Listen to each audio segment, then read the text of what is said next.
We're glad you're ready. Who's Uh, first here? let's see, sorry, 1 second. Can you pin our camera to the screen? Oh, yeah. We good? Good to go. You are spotlighted if that's the appropriate thing.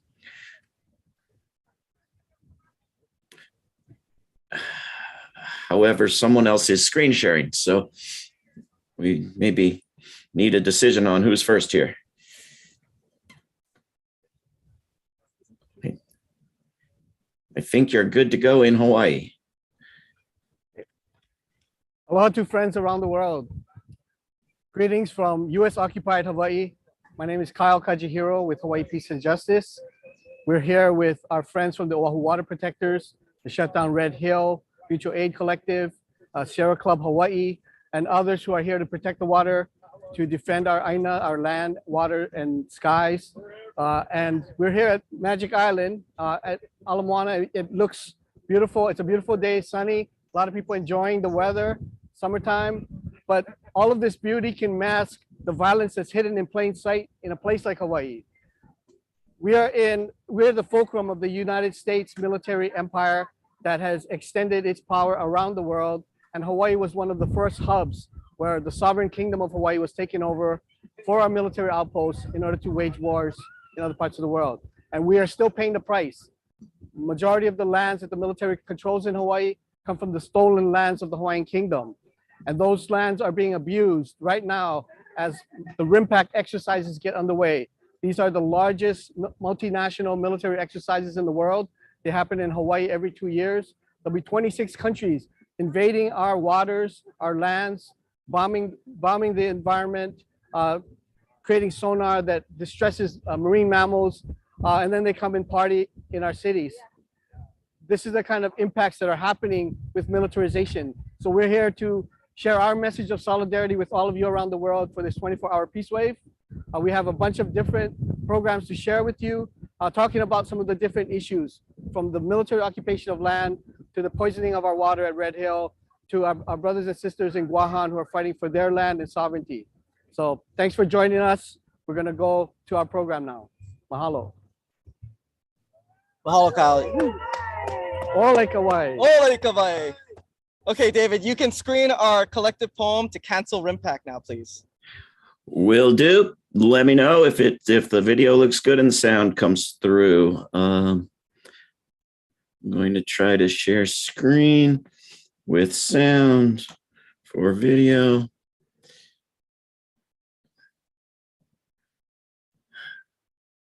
But I wanted to mute myself, and there's no way to mute myself anymore.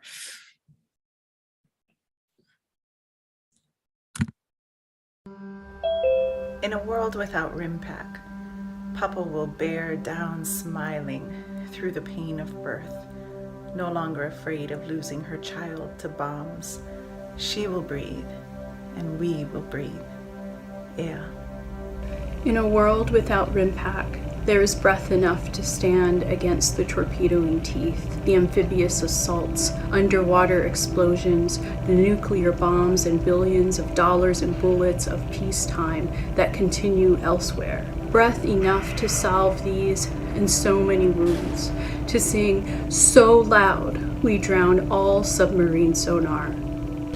In a world without war games on our watery blue body, there is no place for hungry egos, no place for triggering weapons into the belly of the rich, vast blue Moana, because she will breathe.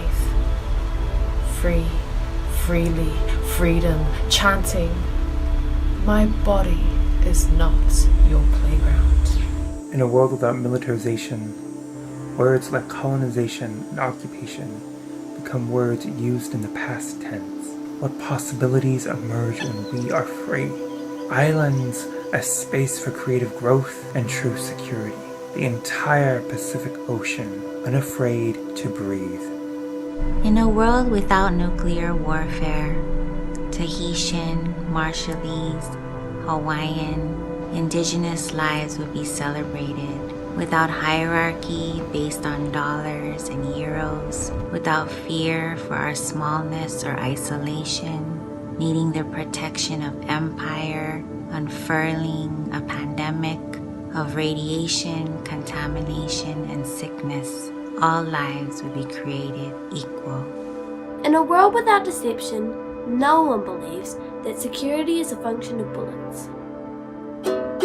In a world without naval sonar, a song returns from the vast assembly of cerulean gods to an altar of coral and island anchored to this blue chorus. From the depths of obscurity, Kanaloa Auhe'e, a tubulous mele from which we all do our living. The source is stable. Ola. In a world without war, no child will bear a ballistic horizon. Only clouds, skies, waves will thunder.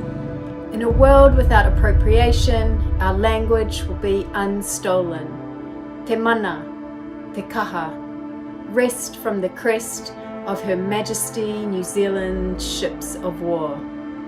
In a world without naval frigates, Eva traverses the Royal Moana Nui, the Star Command blue sky merging into the navy blue Pacific. Kiwa fishes for islands across the ultramarine, hauling up Hawaii necessary respite. In a world without war, we wouldn't have to wonder if we'd wake to bombs being dropped on our villages, or question if our hanam was clean enough to drink, our golai safe enough to eat.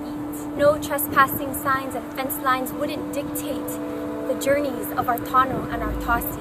We'd be islanders connecting through constellations and canoes, sitting under coconut trees, sharing origin stories, chewing kupa, brown bodies dancing, islander hearts beating, ancestral dreams come true. In a world without bombs, we honor generations of Ike. We seed forests of koa. We stand in the malu of our sacred mountains, plant our ieve in the frigid waters. We stare back at Aina and see our reflections, kneel down and are fed. In a world without bombs, we rise from the sea they tried to conquer. Ea, mai ke kai mai.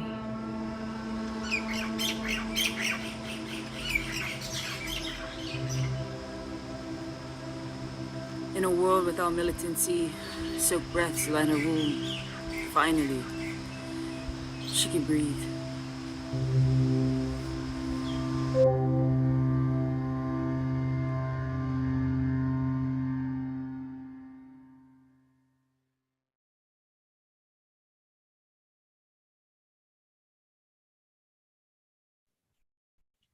All right, yeah, just if you could just go ahead and play the next videos until our next live portion. Mahalo.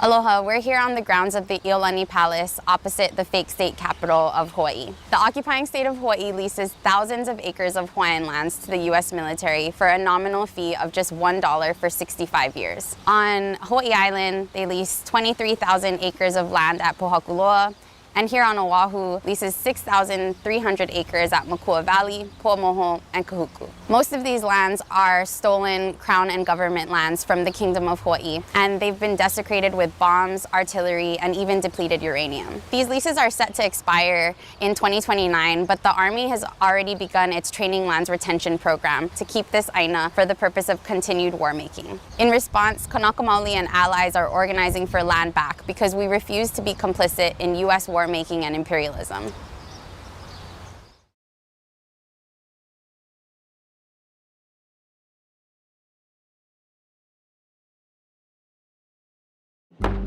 Okay, so that's the Carl Gustav you saw impact. Yeah, and I heard it. I'm seeing a side of Hawaii that most people never do. This land is sacred to Native Hawaiians, but the United States Army turned it into training grounds.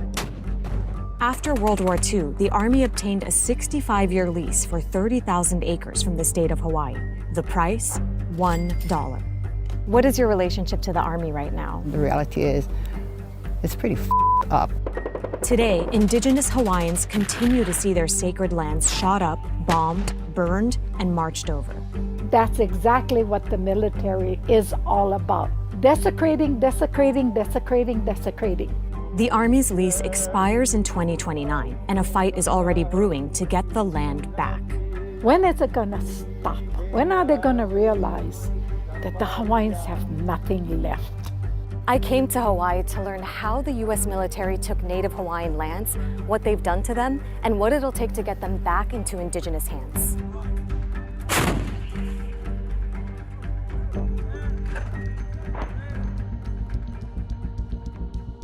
I'm on the Big Island in Hawaii, and we're about to get rare access inside the Pohakaloa training area.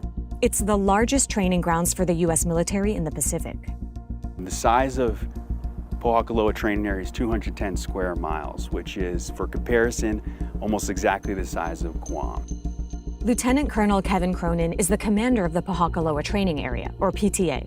What PTA provides is the training opportunity to reach the highest levels of readiness. And you can do that at PTA because of its size. To train on these types of munitions, you need room, and PTA has that.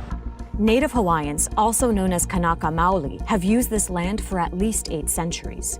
But following World War II, the Army started training here. Since then, they've dropped bombs from planes, launched rockets from helicopters, shot targets with mortars and artillery, and left behind unknown amounts of unexploded ordnance, meaning bombs or ammunition that didn't detonate after they were fired. Commander Cronin brought me to the live fire range to show me what the Army does at Pohakaloa. Tell me what we just heard right now, what we're seeing. The units on the ground training are practicing their techniques and procedures for when they encounter the enemy. There's another one. This happens every day? It happens not necessarily every day, but pretty regularly. It must be a big task to go in and clean all that up.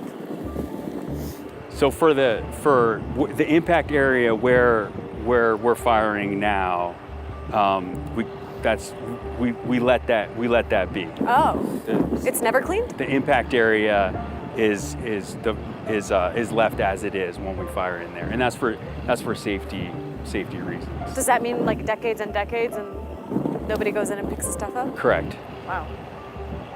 To understand how the U.S. military became so entrenched in Hawaii, we have to go back to the 19th century.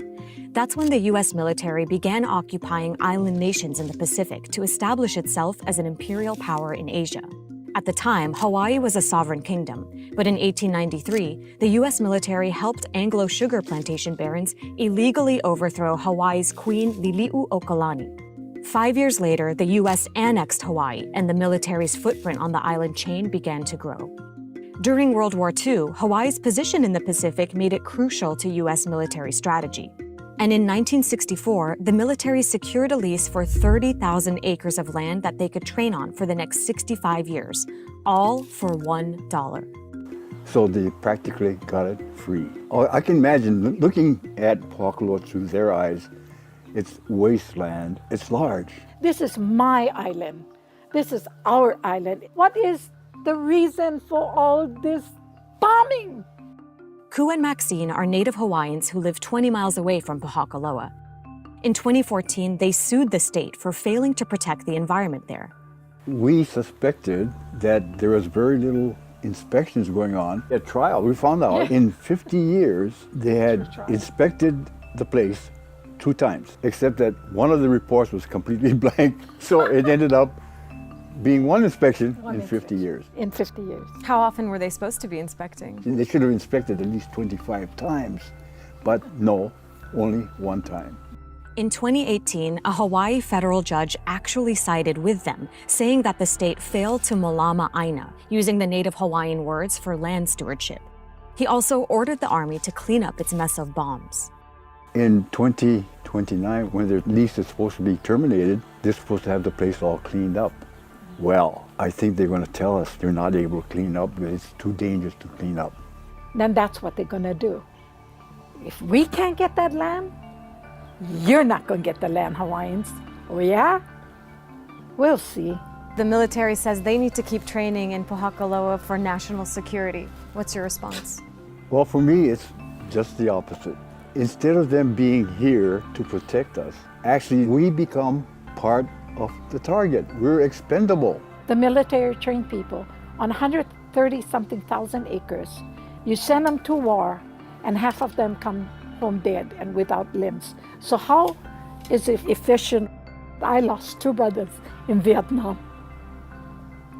And this is why I'm here. So I swore I will fight the military no matter what because of my 2 brothers. So what's important? Our land. Our land is important. What is the Army's relationship with Native Hawaiians here?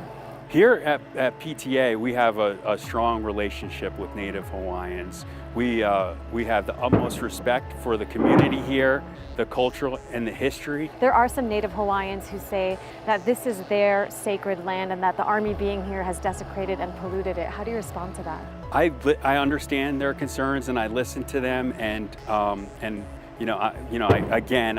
communicate with them with humility to develop that increased understanding. To them, these are sacred lands, and yet here we are seeing them getting blown up. I would just say again, we're training here to achieve the highest levels of readiness for our nation's men and women, and what we can do here at Pohakaloa Training Area can't be replicated in the state of Hawaii. The campaign to take Hawaiian land back from the U.S. military started in the 1970s with the fight over the island of Kaha'alave. The Navy had turned the island into a bombing range in 1941, following Japan's attack on Pearl Harbor, and virtually destroyed the island's ecosystem.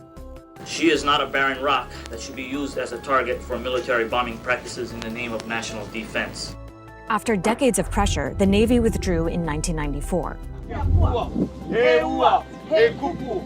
The fight for Kaha'alave inspired many Kanaka Maoli to reclaim their traditions and their lands, like here in the Makua Valley on the island of Oahu. Generations of Native Hawaiians lived here up until the 1940s, when the U.S. Army forced the 3,000 residents to leave so it could use the land for target practice.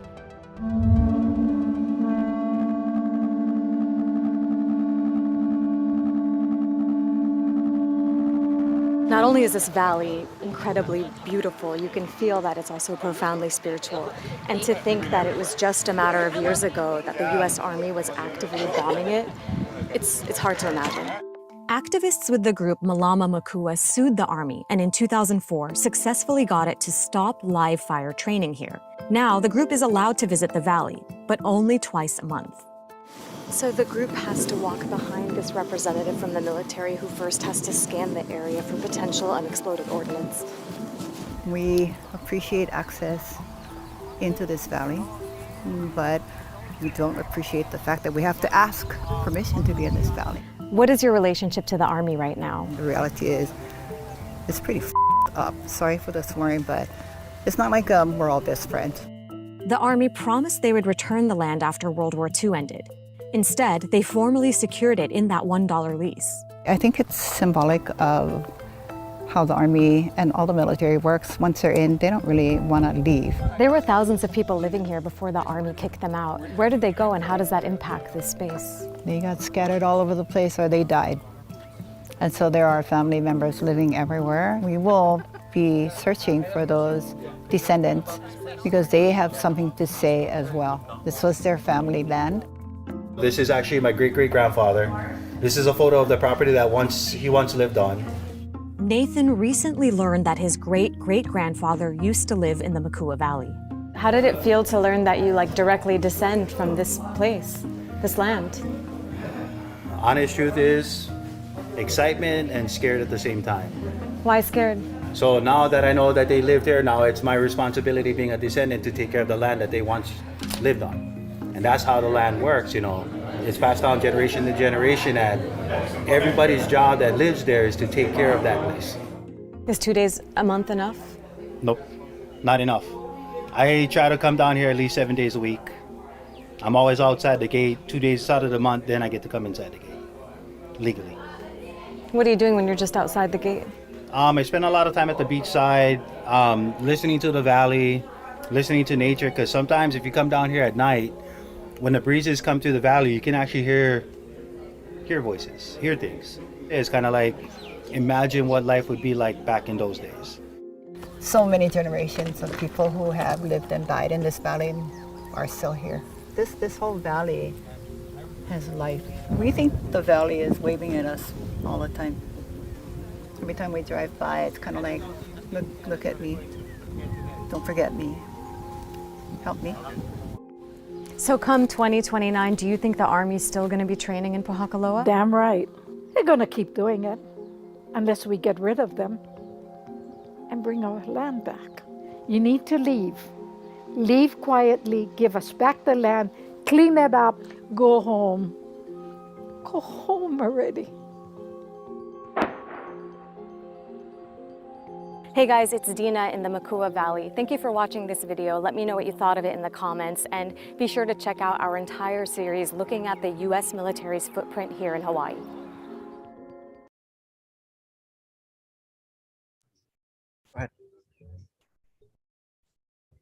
Good morning, good afternoon, good evening, wherever you may be. My name is Rebecca Garrison, and I'm a community organizer with Hawaii Peace and Justice. Before we get to Punahele's badass rap, I'm going to talk extremely briefly about the history of Kapukaki, also widely known as Red Hill. So from 1940 to 1943, the military began constructing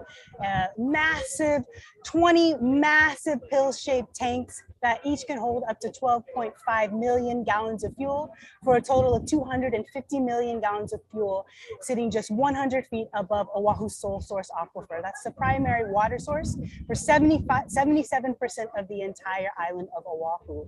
So since then, there's been, from the very beginning, these tanks have been problematic. And I might add that all of the construction was done without the free and prior consent of the Kanaka Maoli community. Since from 1947 was the first fuel release. That's a fancy way the military tries to hide that it's been leaking or there's been human error. There's been an estimated 180,000 gallons of fuel that has been released. Now, if you can imagine, that's actually a very conservative estimate because much of the record keeping done at Red Hill was poorly maintained by the military. Many times, instead of quantifying the data, there was a UK put up in those categories for unknown. So we really have no idea how much fuel has been released. It's been extremely problematic since the beginning. It wasn't until 2014 that really there was a shift in consciousness that began across the Oahu when it was found out that 27,000 gallons of fuel was released into the aquifer. Since then, more recently in 2021, there's been over 33,000 gallons of fuel that's been released, and that really has catapulted and galvanized a grassroots movements here that Hawaii Peace and Justice has been sharing alongside Oahu Water Protectors, the Shutdown Red Hill Coalition, and the Shutdown Red Hill Mutual Aid. So thank you so much for tuning in. We're here, we're building a movement. Join us, check out Hawaii Peace and Justice, check out Oahu Water Protectors, and come help us grow this movement. Thank you so much. Mahalo, Becca. And now, just in a second, we're gonna have Punahele.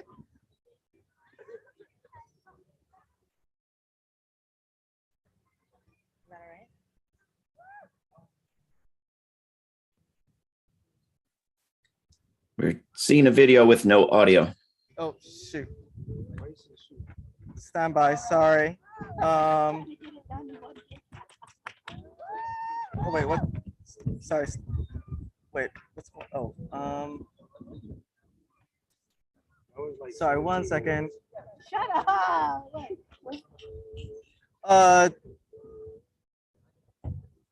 Doc, can you help me with this real quick? Yeah, what's going on? Microphone, same as system, right? Or yeah, and then they're not hearing it though. Oh, the I'm trying to play the YouTube screen. video, you got to make sure that share screen sound is on. On YouTube? Yo, no. So close the screen share for a second. Yeah. And then click on the screen share again. Mm-hmm. And then it's going to say, click it again. Mm-hmm. And then make sure you click that. Okay, got it. And optimize yeah, got it. Okay. All right, this should be working now. Okay. Could you give me a thumbs up if you hear the sound? Ola ikavai from Mauka to Makai, so the Kalo gets the. Wait, stop.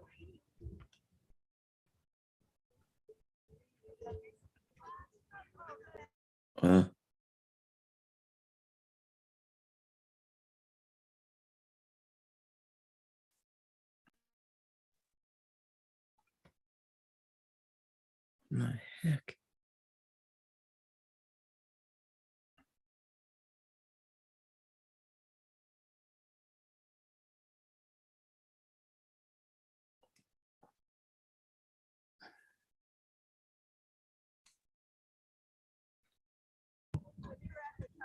As soon as I full screened it, the video went away. So so I'm gonna try. Just play it in the window. Yeah. Okay, hold on. Are you being serious? Okay. There we go. Ola ikavai from Mauka to Makai, so the Kalo gets to grow and we can eat the pa'iai. Consciousness on the rise like a surge of COVID cases, because we need the water more than we need their bases. Acting like they can't hear, making decisions that stink as their fuel and diesel flows out the tap in our sinks, using smoke screen words, thinking that they're slick. How many more kids do they want to get sick? We call it Red Hill cause of the blood that they spilled. George and Chemo died so Kaho Olave could live. More and more war crimes committed with impunity. Their negligence takes a toll on all of our communities. This ain't nothing new. We've been telling them for years, water is life and without it, none of us can live. Letting aquifers be poisoned is a special kind of terror. So shut down the Red Hill fuel tanks forever. Rah!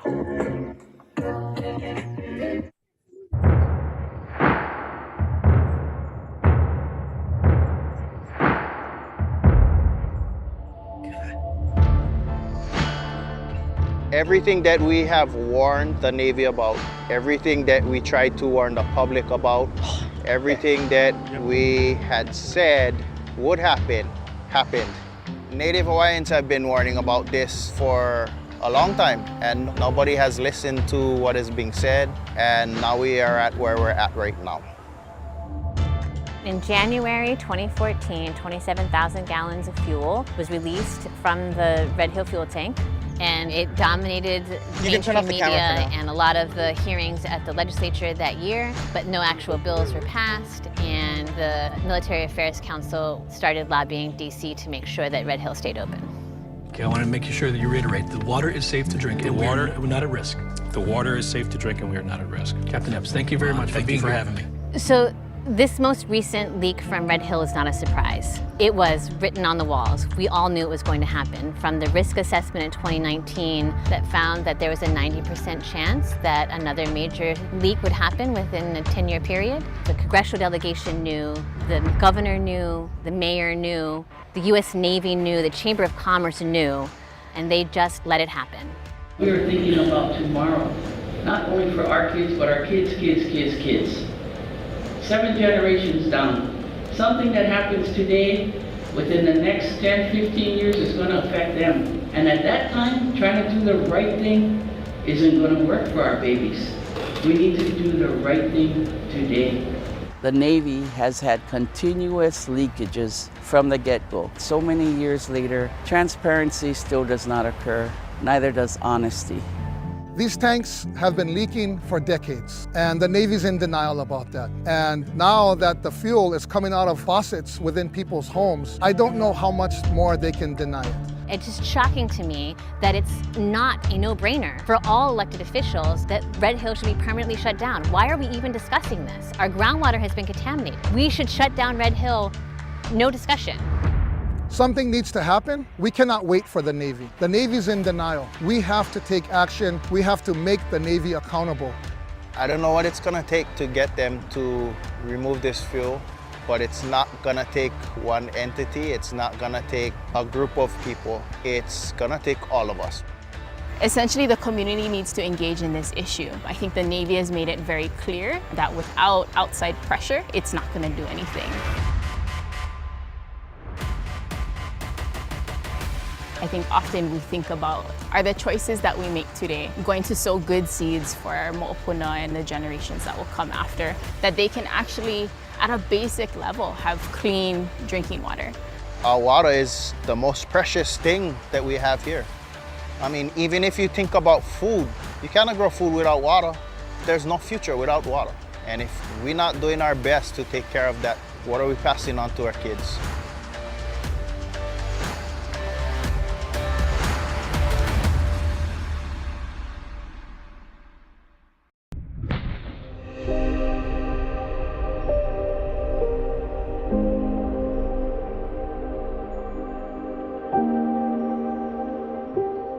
It's constructed that the military is here to protect us, but we've been nothing but a target since they've arrived here. And it's very poignant that the Navy is poisoning our aquifer, because the Navy is actually the folks that overthrew our government on the USS Boston and pointed guns at our queen. In 1965, the Navy decided to use this portion of the southwest coast of Kaho'olawe to test the effects of a simulated atomic bomb. We saw this crater, and it was like, couldn't believe our eyes that somebody, a bomb could do that. When I went there, I cried. Every time I go there, I tear up.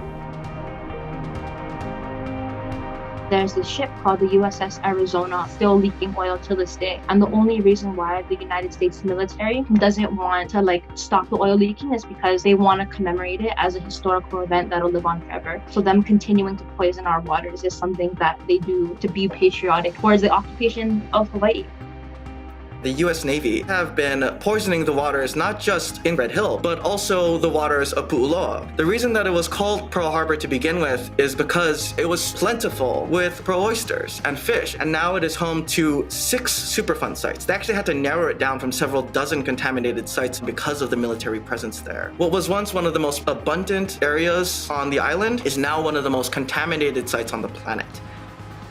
At least 1,500 other families in Honolulu started seeing fuel in their water about 2 weeks ago. According to the Navy, the fuel came from the Red Hill Fuel Facility, which was built during World War II. That leaky fuel facility sits only 100 feet over a major aquifer that supplies water to Honolulu. There is still at least 180 million gallons of fuel in those tanks right now that are supposed to be removed. These tanks are in their end-of-life phase. Along a certain time horizon, there is a 100% chance that there will be a catastrophic failure. It would basically spell out the end of clean water and a way of life on Oahu as we know it. Hi, my name is Mikey, and I'm a member of Oahu Water Protectors, and here's my question for the Department of Health. Which side are you on? For years, your agency has shown time and time again that you put the interests of the Navy over the community, the land, and the water you claim to protect. Just last December, you threw up shakas in a photo op with Navy officials after announcing your joint cleanup agreement just months after they poisoned thousands of people. In the Red Hill Remediation and Restoration Action Plan presentation you just shared, you stated that you're going to involve key water protection agencies to come up with an effective plan, and included the US Navy in that list of water protectors. I would certainly hope that the committee membership list is tentative and not finalized, because otherwise I would seriously ask why Sierra Club and Oahu Water Protectors are not being included in these talks. Clearly, neither the Navy nor the state truly represent the community at large, let alone the Navy's own families, and certainly do not represent the Aina. I'm sure that the Imperial War Machine and its Comprador class and the state government and congressional delegations scoff at the sentience and rights of nature. So I will ask, who will be added to this committee to represent the Aina? Who will represent Kane? Who will represent the Kanaka? Obviously not you. Since well before this disaster, this debacle became common public knowledge, it's been the community and the Kanaka who have had to force the issue and were largely ignored until, much like the fuel itself, knowledge of this matter could not be contained. And until the community and the Kanaka are included at the decision-making level in a tangible and substantial way in the remediation planning and execution,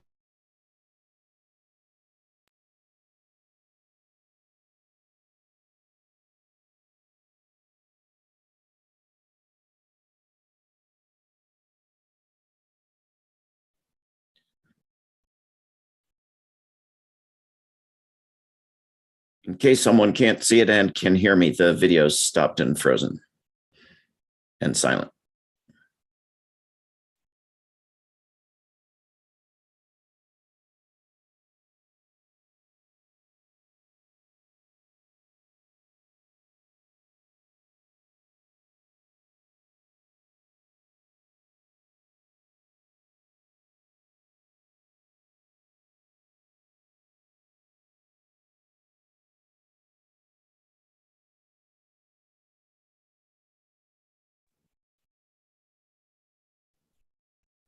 half a day, I guess, while we're waiting for folks to come back on. Should Guahan go ahead and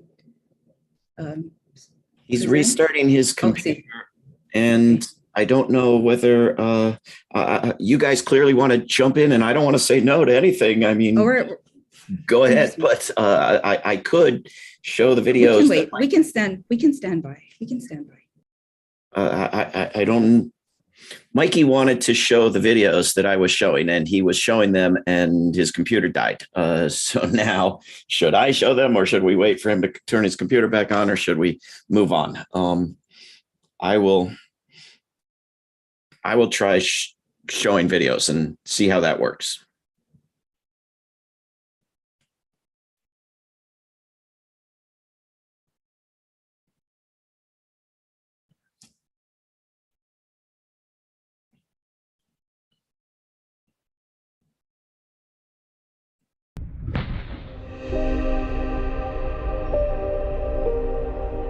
Because the Navy is, and it was like, couldn't believe our eyes. Historical event that'll live on forever. So them continuing to poison our waters is something that they do to be patriotic towards the occupation of Hawaii. The US Navy have been poisoning the waters not just in Red Hill, but also the waters of Pu'uloa. The reason that it was called Pearl Harbor to begin with is because it was plentiful with pearl oysters and fish, and now it is home to 6 Superfund sites. They actually had to narrow it down from several dozen contaminated sites because of the military presence there. What was once one of the most abundant areas on the island is now one of the most contaminated sites on the planet. At least 1,500 other families in Honolulu started seeing fuel in their water about 2 weeks ago. According to the Navy, the fuel came from the Red Hill Fuel Facility, which was built during World War II. That leaky fuel facility sits only 100 feet over a major aquifer that supplies water to Honolulu. There is still at least 180 million gallons of fuel in those tanks right now that are supposed to be removed. These tanks are in their end-of-life phase. Along a certain time horizon, there's a 100% chance that there will be a catastrophic failure. It would basically spell out the end of clean water and a way of life on Oahu as we know it.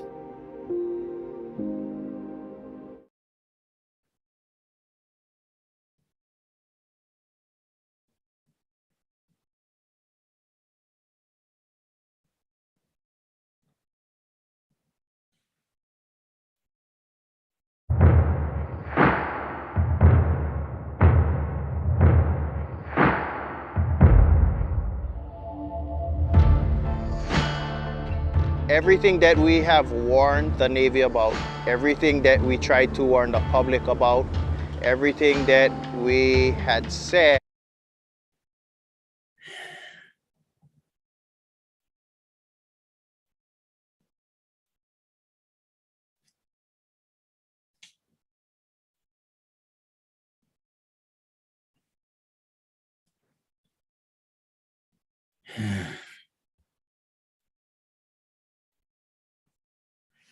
I'm sorry, I've been sent this list of videos scrambled up in different order 5 different times, and the ones that have been shown already are not even the latest order.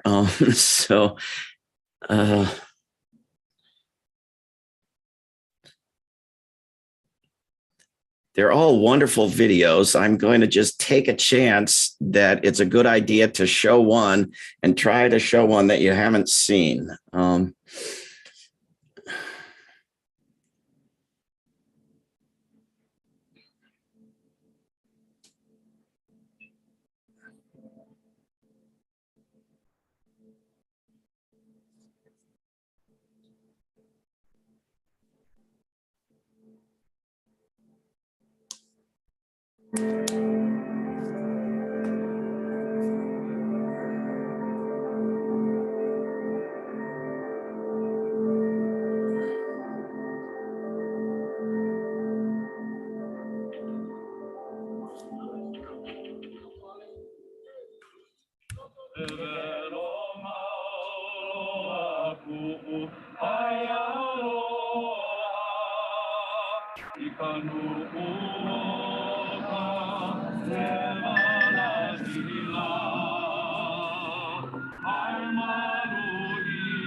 Can everyone see and hear fine?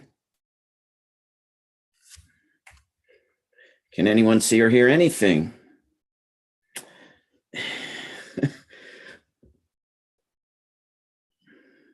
The audio was on, but the video wasn't on. Okay, I'm going to try to. And Mikey's back, so Mikey's here. Mikey, would you like to try something? He just needs to be a co-host, I think.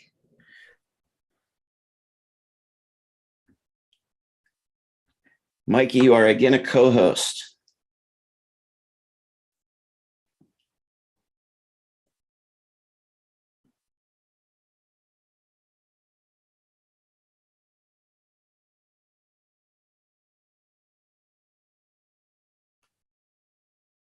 Over the community, the land. Hi, my name is Mikey, and I'm a member of Oahu Water Protectors, and here's my question for the Department of Health. Which side are you on? For years, your agency has shown time and time again that you put the interests of the Navy over the community, the land, and the water you claim to protect. Just last December, you threw up shakas in a photo op with Navy officials after announcing your joint cleanup agreement just months after they poisoned thousands of people. In the Red Hill Remediation and Restoration Action Plan presentation you just shared, you stated that you're going to involve key water protection agencies to come up with an effective plan, and included the U.S. Navy in that list of water protectors. I would certainly hope that the committee membership list is tentative and not finalized, because otherwise I would seriously ask why Sierra Club and Oahu Water Protectors are not being included in these talks. Clearly, neither the Navy nor the state truly represent the community at large, let alone the Navy's own families, and certainly do not represent the Aina. I'm sure that the Imperial War Machine and its Comprador class and the state government and congressional delegations scoff at the sentience and rights of nature. So I will ask, who will be added to this committee to represent the Aina? Who will represent Kane? Who will represent the Kanaka? Obviously not you. Since well before this disaster, this debacle became common public knowledge, it's been the community and the Kanaka who have had to force the issue and were largely ignored until, much like the fuel itself, knowledge of this matter could not be contained. And until the community and the Kanaka are included at the decision-making level in a tangible and substantial way in the remediation planning and execution process, then it is difficult to foresee a scenario in which the future remediation discussions can be seen as anything more than empty performative gesturing by the Navy in particular, and complicit parties within the state government and congressional delegation. So I ask, how do we truly grasp this problem at the root? Demilitarize, decolonize, deoccupy, peace. Today I learned that the Navy is not committed to any deadlines to actually defueling and shutting down the facility. Importantly, I also learned that the Navy officials have zero sense of urgency, and the only thing you're committed to is the deflection of truth and gaslighting. We've heard cooperation, working together quickly as possible, etc. so many times. But as you all hide behind your screens and in your offices, and as we, the community, gather here to stand in solidarity with affected communities and protect our water and kapukaki, all I see is betrayal, avoidance, and negligence. Due to the Navy's negligence, I have lost 2 beloved dogs, my health, my home, many of my belongings, and thousands of dollars. But this is not about just me. Speak with any family on the Navy's waterline, and you will hear similar horrors of financial strain, crushing stress, and perhaps most heartbreaking, illnesses among children. Speaking of, do you see these photos? These children developed rashes and other symptoms after contact with water you deemed safe. Today I'm here to ask Captain Gordy Meyer, from one white settler to another, why are you still here? I'll tell you, sir, why I am still here. I am here to stand in solidarity with the Kanaka Oiwi community. I am here to show my support for the affected families, the employees your federal agency poisoned, lied about poisoning, and continue to put in harm's way. Like many of the families, babies, and pets you poisoned, I too come from a military family. And like the majority of these poisoned families, I will never trust you, Gordy Meyer, or the military ever again. There has been complaint after complaint in the last 3 weeks from families suddenly experiencing visible contamination and odor in their water. All of these photos are from the last 3 weeks, as well as a resurgence of physical symptoms after contact with the water, such as nausea, vomiting, headache, rashes, skin sores, and fatigue. All, I will note, are symptoms consistent with exposure to jet fuel. The Navy has a long-standing, strained relationship with the truth. When will the Navy acknowledge that there seems to be yet another problem with our water? When will the Navy take accountability for the disaster they have caused, not only for our families on Navy waterlines, but for all of Oahu? We don't deserve this, Hawaii doesn't deserve this, and children sure as hell don't deserve this. Okay, thank you. The time's up on that. I will wrap up with a question to Captain Meyer. In the Navy's own tank upgrade and analysis report from 2019, the Navy says that upgraded procedures will allow operators to defuel a tank in 36 hours. Why is the Pentagon saying that defueling could take over a year?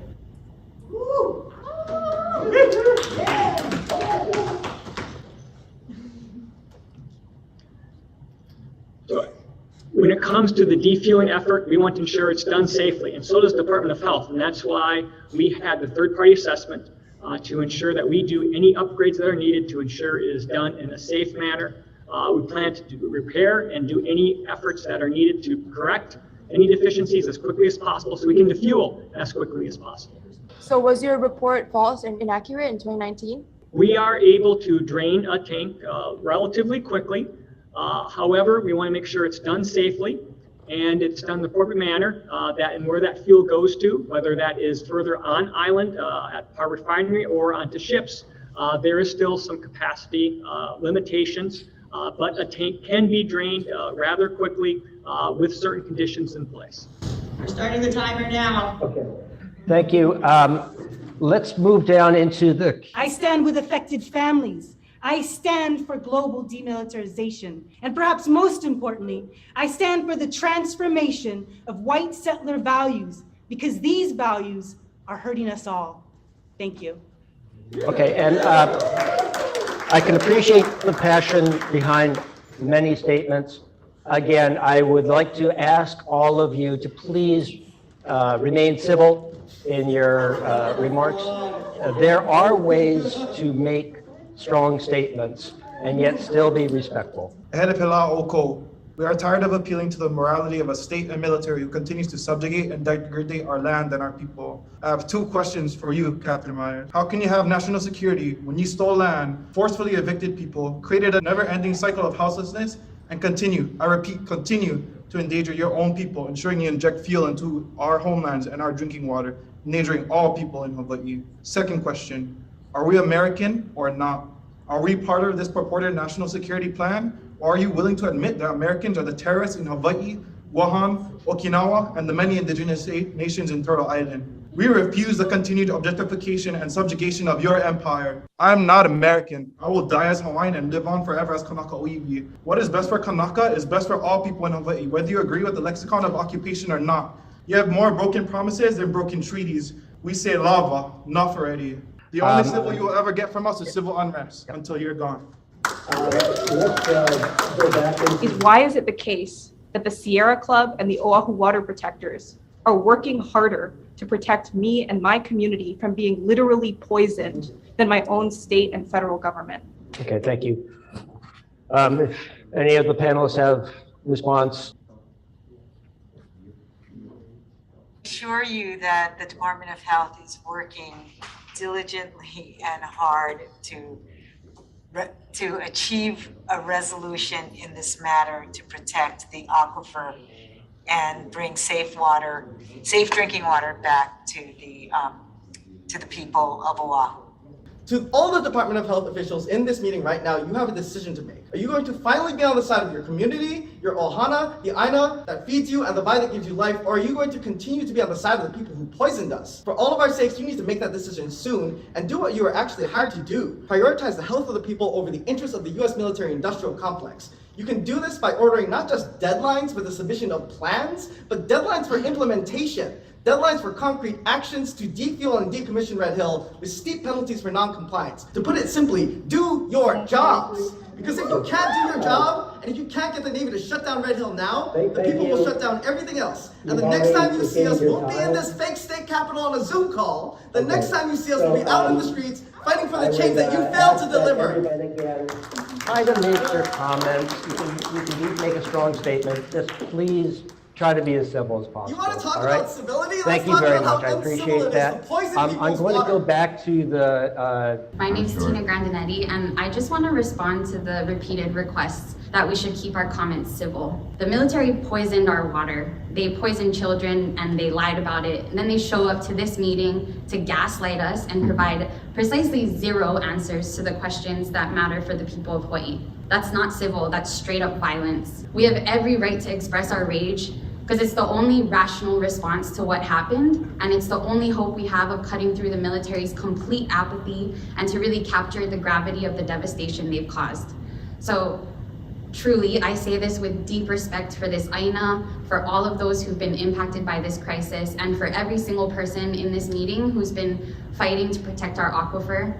Fuck civility. This is way too important. Please, if you could not use profanity, there's always a way to get your points across. Please avoid that. Okay, we're very, very close to the end here.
Building a structure, a religious structure called a ko'a. And a ko'a is a traditional structure that when resources are low, it's a structure and a process by which we draw resources to us. And the resource for this ko'a that we're looking for is we're looking for awareness, we're looking for people, we're looking for solidarity to make sure that we all the people of Hawaii who live, especially on Oahu, can unify around stopping the desecration of our aquifer.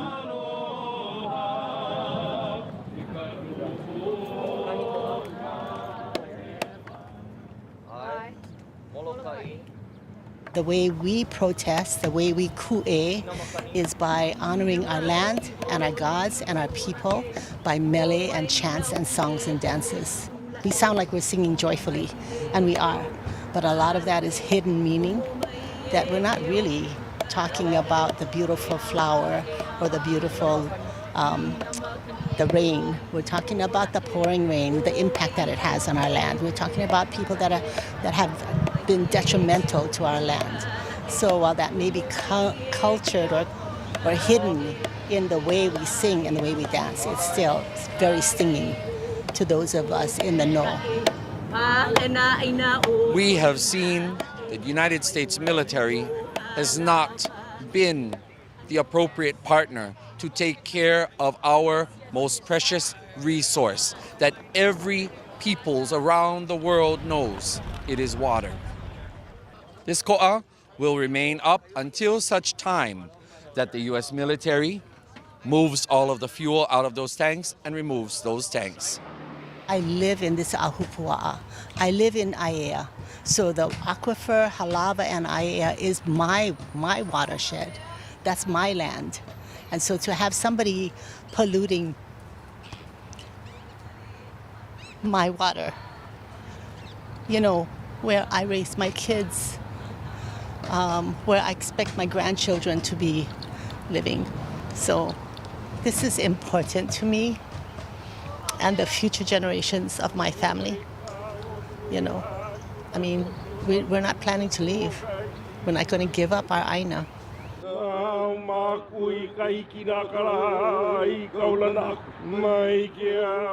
This was the product of the Navy, the U.S. military contaminating our drinking source here on Oahu. This isn't the first time that they've done that. They've done that to the island of Koho'olave. They are doing it anywhere that the military is based in the islands. There is some kind of environmental degradation. Yes, on this island, the U.S. military occupies about 22% of the land, so it's one of the largest landholders by far, and most of its land is Superfund sites, it's super contaminated. So not only is Red Hill or Kapukaki one of those places that's being contaminated, Pearl Harbor, which is directly across from us, is also a Superfund site. It was also found several years ago that they had buried chemical weapons on our lands as well to dispose of them. They also have bombed and left live ordnance all over our land, including Pohakuloa and Makua Valley. Whenever they bomb land that is sacred to us, they continue to bomb it even after our protests. This is the same they've been doing since they occupied Hawaii and overthrew our kingdom. They did it to Koho'olave and we pushed them off there. They've done it to Makua Valley and Pohakuloa and other sacred lands. And of course they're going to continue doing it here, because to them, their need to wage imperialist wars across the Pacific supersedes their need to provide fresh water, even to their own troops, but especially to the people they occupy. And what do you say to the Navy command, the military command, who's saying they don't need to shut down the tanks, they'll just make sure this doesn't happen again and assure you that the problem's going to be fixed? Yes, they've been saying that for decades now. And I mean, at what point is enough enough? I think they're used to getting away with whatever they want to without repercussion, that there's so many exemptions and exceptions for the military, and I think that for a lot of people it's shocking to know that they consider the people, the community here, to be just the cost of doing business, that it's more important for them to be quote-unquote mission ready, which, you know, for us is not a small thing. That they're using our islands to practice killing other people we're not okay with that. But I think people are really shocked to know that they're willing to risk the health of the people here as well, who they claim to protect.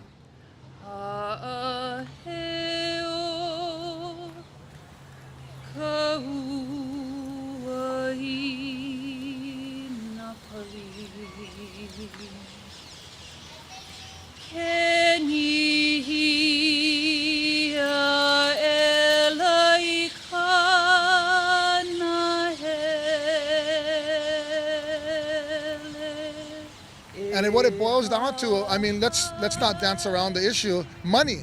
It's like putting a price tag on our drinking water, which is ultimately putting a price tag on our lives.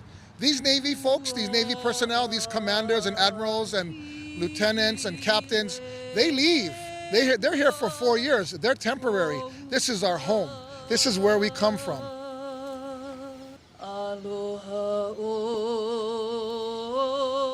The Navy has got to shut down Red Hill immediately for good, or they're going to have this entire island against them. They're going to have the entire island of Oahu resisting against them, engaging in civil resistance and civil disobedience. Everyone drinks water. No one can drink jet fuel.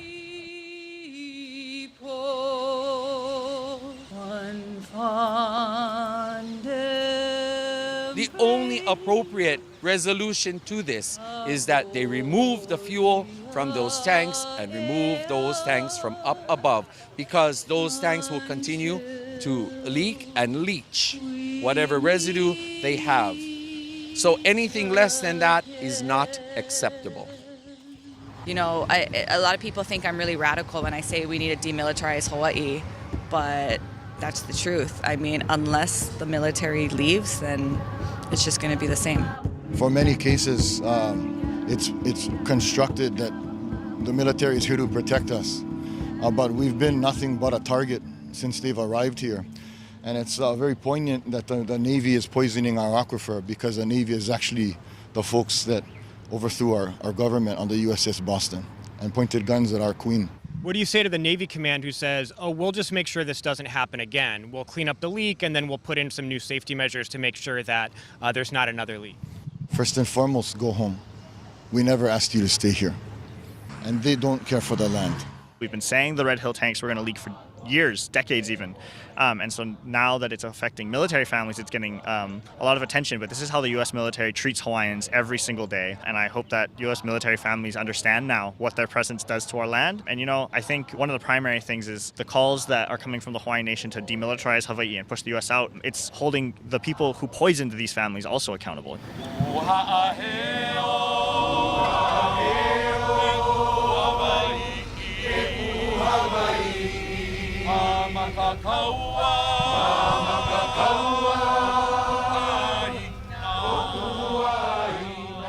We're an occupied nation. We never agreed to this. So you want to go back to that? It's like, we never agreed to have you. And we knew that one of the reasons they really wanted Hawaii was because of Pearl Harbor. They saw Pearl Harbor, they saw the opportunity to occupy and control all of the Pacific with their military, with their Navy base here. So, it goes back for centuries. And we've still been, I'm still not American. I was born in the territory. It's like, I was born Hawaiian. My DNA is Hawaiian. American is a political status that I did not choose. It's been military personnel and families who have been poisoned with the drinking water. Of course, the whole island is going to feel it for generations. But what do you say to the people who are living on base who have been drinking the contaminated water from the Navy, who now might have a better idea of what you've been enduring here on the island? Join us. I feel for them. Our aloha is for everyone and everything. Our teachings from our ancestors is that everything, human and non-human, gets a place in the ecosystem. Everybody has mana. Everybody has spirit. Everybody deserves respect. And for them drinking the water, we're sad for that. We feel for those ohana. Join us. Come be a part of our ohana, our family.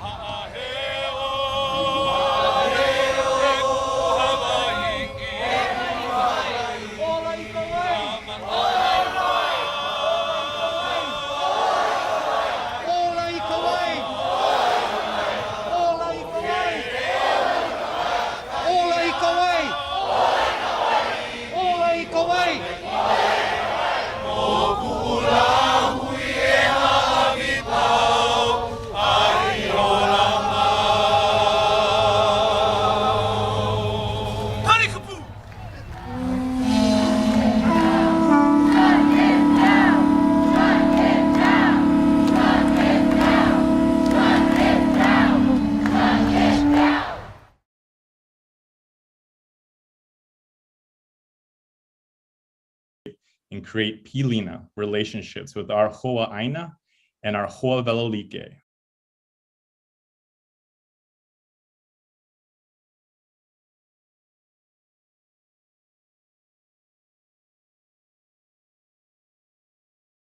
That we reject what's at stake for us truly is our very survival.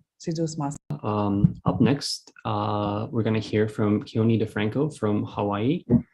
Keone DeFranco is a Kanaka Maoli Kaiahi, a native Hawaiian guardian of land and water rights, and an organizer of Oahu Water Protectors, which has been involved with the local organizing to shut down Red Hill. He leads Malama Venture Studio, an Oahu-based organization which focuses on building regenerative community-based jobs rooted in Hawaiian culture and innovative technology. Keone is a member of the Nation of Hawaii, assisting in their right for sovereignty and self-determination, and was a frontline activist at Mauna Kea and Standing Rock. Keone, you can go ahead. My name is Keone DeFranco, and I live in Waimanalo on the windward side of the island of Oahu. My ohana, or family name, is Naholowa'a, and originally hails from Kohala on Mokuo Keawe, the island of Hawaii. I wanted to begin by sharing an oli or chant composed by Auntie Pua Case, a leader of the movement to protect Mauna Kea. The chant begins by calling to our hoa aina, our fellow Hawaiians, our hoa velalike, our Pacific cousins, including every one of my fellow panelists. If the Pacific Ocean touches your borders and mine, then we are family. Our Ho'opili, our indigenous cousins fighting American imperialism all over the world, and our Ho'aloha, all of our allies around the world who stand shoulder to shoulder with us in our battle for freedom. You know I know, you know Velolike, you know you know Aloha, Ugulue na Ugulue hai, Mau Magagua, in Magagayo, Hue, Gugia Imau, Ye Boaguku, Ili Ili Gabualo, Ye Guavaiola, Hue, Hue, Hue. This chant describes our movement as strong as a mountain, strong as a tree, strong as a rock, and calls for our movements to rise like a mighty wave. Hawaii's strategic location in the Pacific has made it the nerve center of American imperialist ambitions and operations in the region. Hawaii is one of the most densely militarized regions under US control. The military occupies 200,000 acres, or roughly 20% of the land across the entire island chain, and 22% of the land on Oahu. Today, the military has 50,000 active duty personnel and 85,000 dependents stationed in Hawaii, making up 11% of the state's residents. By comparison, the Kanaka Maoli, Native Hawaiian population in Hawaii is about 250,000, or 20% of the total state population, while representing 50% of its homeless. The total global Kanaka Maoli population is about 525,000, meaning that almost half of our people have already been displaced from our homeland. The median price of a home on Oahu just hit a record high of 1.2 million. The central conflict between Native Hawaiians and the military is over the control of land, an issue which is tied to the question of sovereignty and cultural survival. Hawaii continues to exist as a sovereign nation under military occupation. The military occupies the richest and most strategic locations, including important religious sites, fishing, farming, hunting, and gathering areas, making food sovereignty a constant challenge. 90% of our food is imported, making us particularly vulnerable to natural disasters and global events that might disrupt shipping and the food supply. Prior to Western contact, we supported a population of up to 1.5 million with vast regenerative agricultural systems, which were dismantled for extractive and exploitative industries, such as sugar. The Kanaka Maoli story begins with the Kumolipo, our creation chant. Thousands of lines long, this chant showed a deep scientific understanding of the creation of the world and the biological evolution of humans. From darkness, Po, came light. From microbes in the ocean evolved sea life. From mammals walking onto land came the Kanaka humans. We understood our deep genealogical connection to the ocean, to the land, and to all living things, and lived harmoniously in a regenerative agricultural society. The Polynesians left South Asia, most likely Taiwan, in 5,500 BC, traveling east through the Pacific Ocean, following the direction of shark migrations, who seasonally swam from underwater hotspot to hotspot. They followed the direction of the sun during the day and course corrected using the stars at night. They discovered and arrived in Hawaii in different waves between 400 and 900 AD. Our people had a deep reverence for our Aumakua spirit guides who led us home. We understood our place in society as stewards of the land and ocean. Since time immemorial, we stood as kia'i, protectors and guardians of our natural resources, land, and water. Pre-Western contact, we lived on communal land and a highly organized agricultural system which shared resources divided by region in an ahupua'a structured system. It was critical to keep the water flowing, uninterrupted from mountain to ocean. When diverted for agriculture, the water was always brought back to the stream. Today, our water rights are consistently challenged by corporations illegally diverting water for commercial purposes, leading to droughts in places like West Maui. We lived in a values-oriented spiritual system using myth-telling blended with science to impose the importance of conservation of natural resources. To the Kanaka, we understood that when a place was deemed sacred, such as Mauna Kea, it generally indicated that the area held life-giving natural resources, such as water. 1778 was the beginning of Western contact and the displacement of our people. Cook's End was on Hawaii Island in South Kona as he attempted to kidnap King Kalaniʻōpuʻu. From Cook's arrival, the population dropped from 1.5 million down to 40,000 Kanaka alive. In 1850, Kanaka made up 98% of the population of Hawaii. 46 years later, in 1896, that shrank to 36%. This is where we begin to see the colonial settler state emerge. To tell a long story quickly, after initial Western contact, Hawaii became a favored trading route between Asia and the Western world, and sugar rose as a primary export. Hawaii became independently wealthy extremely quickly, signing dozens of international treaties, establishing independent sovereignty and neutrality in the League of Nations, and established embassies and diplomats around the world, including Washington, D.C., London, Paris, Berlin, as well as Japan and South Africa. On July 6, 1846, the US signed a formal recognition of Hawaiian independence. With rising economic opportunity, American businessmen and missionaries began to plot a coup over a number of years with the support of the US Navy. As the United States, a country built off the backs of stolen slave labor, expanded as far west as it could, it needed to continue its never-ending capitalist greed with imperial expansion into the Pacific.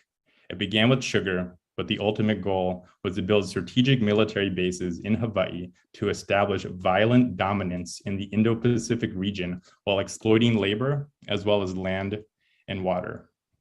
On January 16th, 1893, Queen Liliuokalani, who led a progressive constitutional monarchy, was overthrown by the United States, who landed Marines from the USS Boston without permission or request of the Hawaiian government, claiming an imminent threat to American lives and property. 24 hours after landing of American troops, leaders of the armed coup read a proclamation deposing the Queen and establishing a provisional government of Hawaii. On July 7, 1898, the Hawaiian Islands were illegally annexed by a unilateral joint resolution creating the territory of Hawaii. To date, there is no treaty of annexation, and Hawaii remains a sovereign nation under military occupation. Aloha, my name is Jamaica Heoli Mari Kalani Osorio.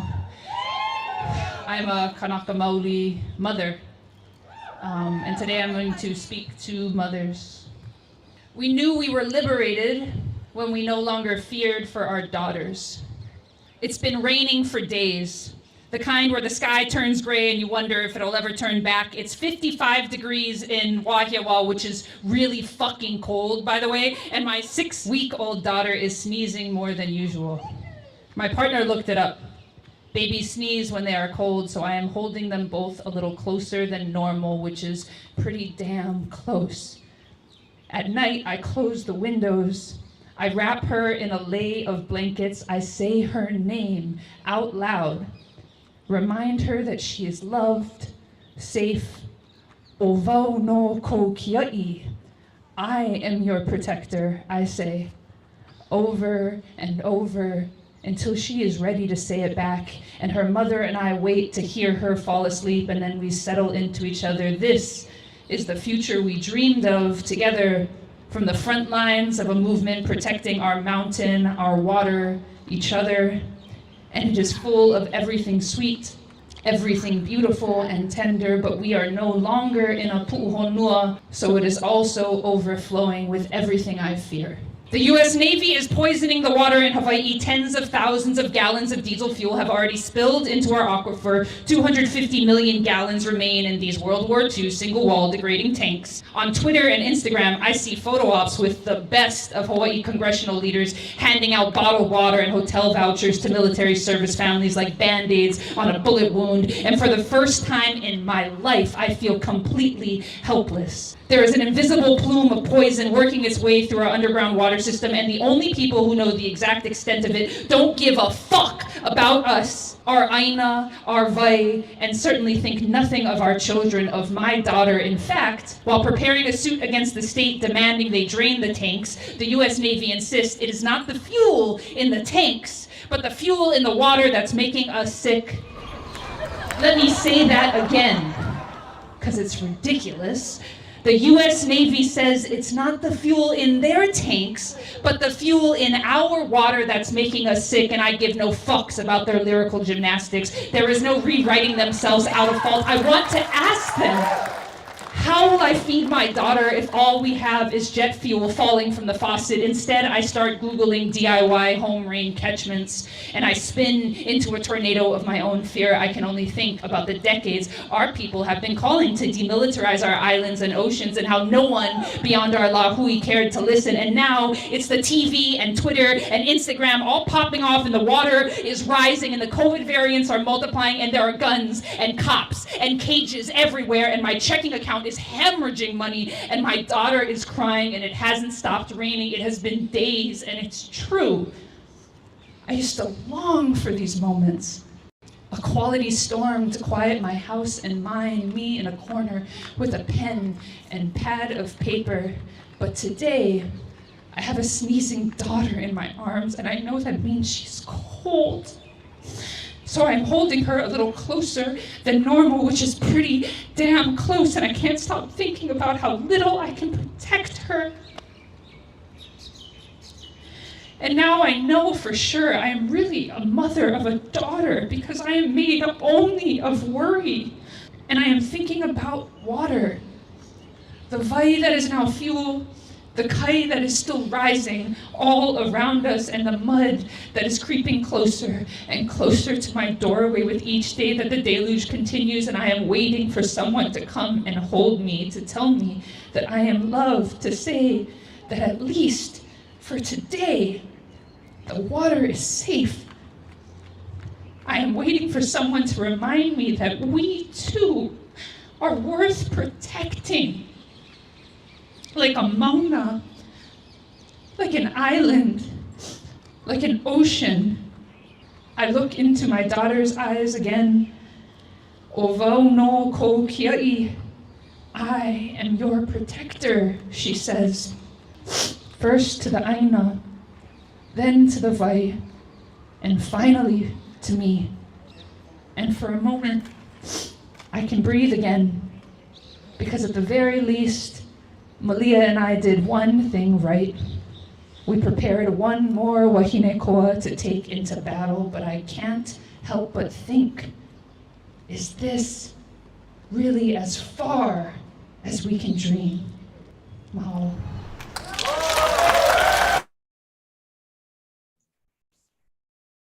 Hafa Sanamasi to all of our Manyetlu in Hawaii. We send so much love to you all.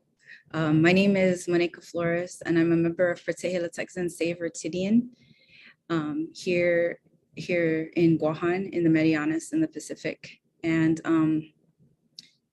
we're honored to be here with you today. I have a few folks with us, with me here today from Guam. I wanted to call on my friend, an activist, community organizer, a member of the Micronesia Climate Change Alliance, Maneka de Oro, but I think she may have just stepped away briefly. So I'm gonna instead share a screen. And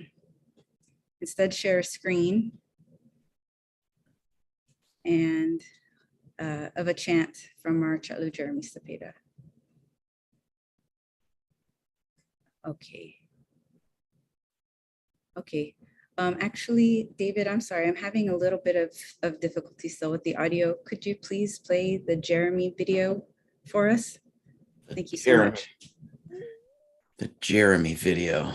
Oh, you know what? Actually, we have Maneka here, so I'll pass it over to Maneka de Oro to share a few words while we figure that out. Thank you so much, Maneka.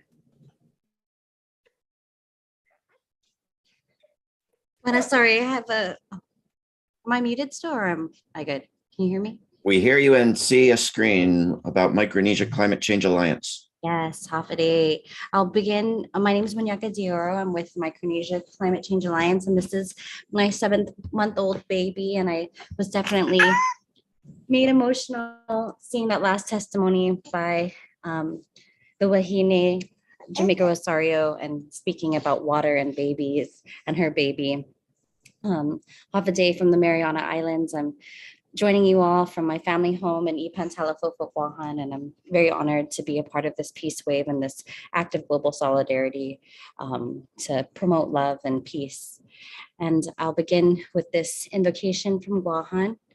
O manasana manasana, ginini gilutsan gihaza, get lagos and gekatan, gagiham pagui famagun mizu. And gagagaw hamzu, ni guinaiza zan sugon mizu. Nihi fen homluham zan torui manautausia. Nina fenui ham zan torui manautausia. Protehi ham zan torui manautausia. Fenagui ham zan torui manautausia. Tilania motna, Italan motna. Italani manaulik, Italan managong, zan Italan minagov. Taigwanamon. So I'm one of the founders of the, of the Micronesia Climate Change Alliance. And we are based in Guahan. Let's move this around.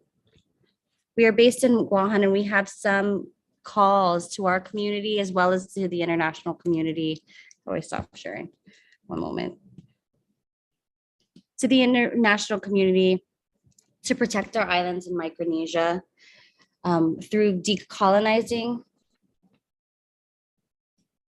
detoxifying our waters, decarbonizing our energy sources, and decolonizing our planet. Let me see if I can share the screen again.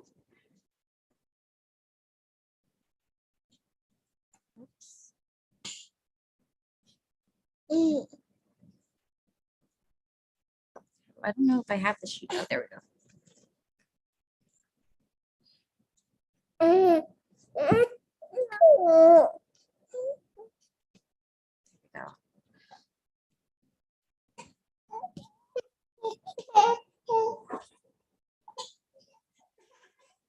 So ancient limestone forests that are home to our sacred sites and our people's drinking water are being torn down to make space for military firing ranges, firing range complexes in the Marianas, right above the sacred lands of Litexan or Retidian.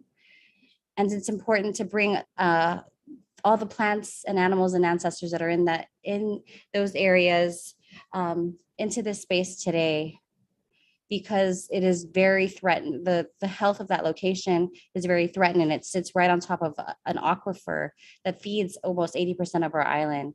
And in that firing range complex, 16 million bullets, which will be fired starting in 2025. The military is, in their own study, assumes that the lead from those bullets will seep into the earth and water, and the water will be poisoned, much like that at Red Hill. So the habitat and ecosystems will be destroyed for the sake of the military and their training, and our ancestral lands violated. We call for the demilitarization of Guahan and all colonized areas.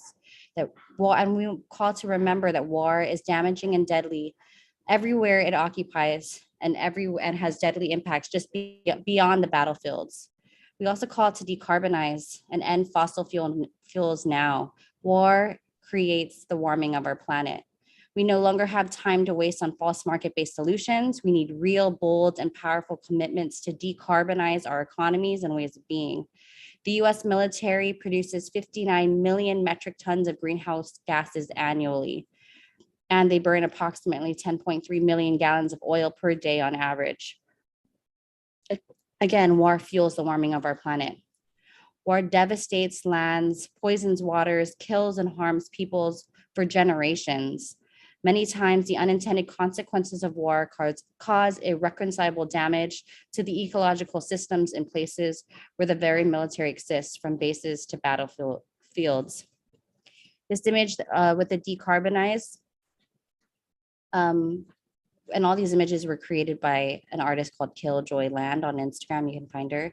But this image features the critically endangered Guam kingfisher, of which there's none left in the wild. Less than a dozen on Guam and about 130 worldwide are left, all in captivity. The island of Guam and many other Pacific islands were critical in bringing an end to World War II. In the post-war militarization buildup of the Mariana Islands, a brown tree snake snuck onto a military cargo ship and invaded Guam. And as such now, it's created environmental havoc, and there's many extinctions of almost all of Guam's native forest birds and other reptile species. So that's an unintended consequence of war and the carbonizing and the carbon industry that war protects and the military protects. We also call for the detoxification of our waters. All of Oceania is on the front lines of the climate crisis, and our islands, we contribute very little to the global emissions of greenhouse gases. Yet we are already experiencing some of the most devastating impacts, from sea level rise to the increase and frequency of severity of cyclones, coral reef loss, ocean acidification, drought, saltwater inundation, and king tides. All of these things threaten the livelihoods of millions across the ocean region. The increased militarization, plastic pollution, sonar testing, deep sea mineral mining, overfishing, oil spills, and waste from nuclear weapons testing and nuclear power plants are just a few examples of the types of toxicity that the extractive industry, war, and colonization has harmed islanders and devastated our moana and all of marine species. These profit-driven activities that fuel the climate crisis are in direct contrast with Pacifica values, and the world needs to shift its relations with the earth and with our oceans. And we call upon the world to detoxify our ways of being and to clean up our waters all around the world. And lastly, we call for the decolonization of our lands and waters. We in the Pacific are all at the front lines of the climate crisis. And we're already experiencing all those devastating, destabilizing impacts.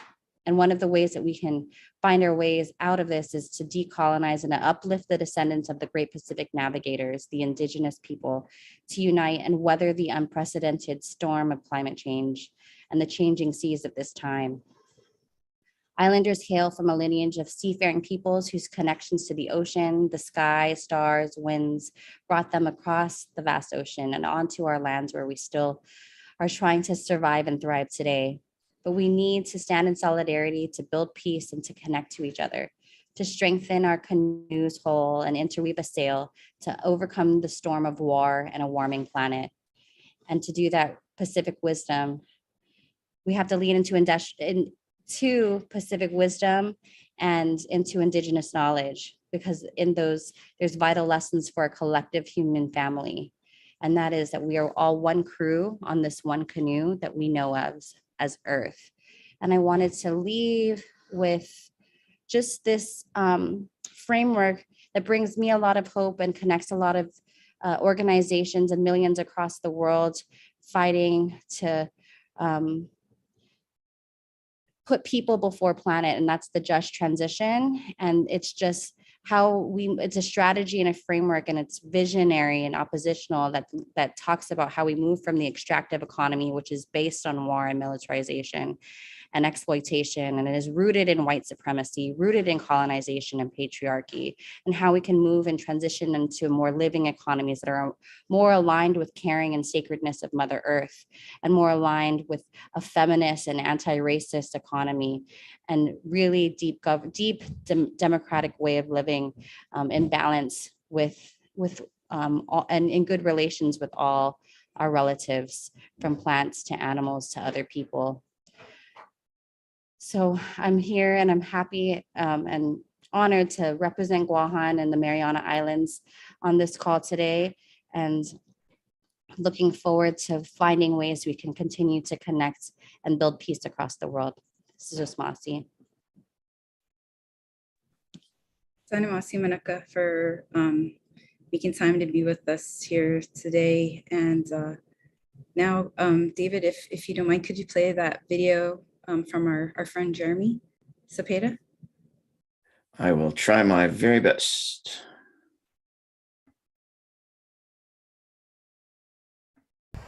Ofa aday inini Guam, inanu si Jeremy Cepeda, saninigui si Dakota Komatsu, and we're very happy today to participate in the Digital Peace Wave that is being sponsored by the International Peace Bureau.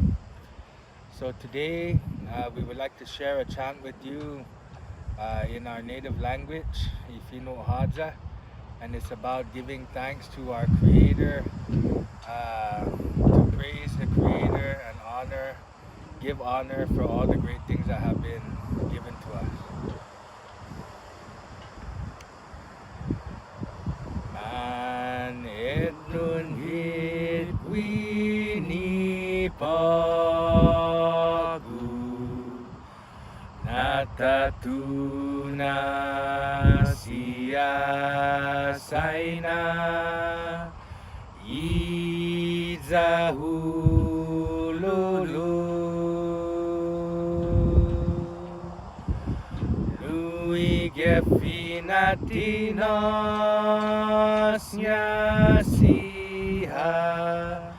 lui lina lota lui zahita lui manyai nata lui pahota siha lui quina hota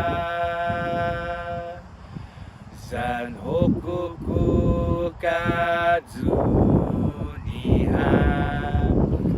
nagwa hajihe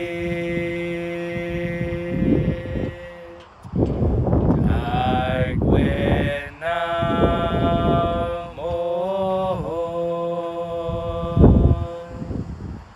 nigamasi.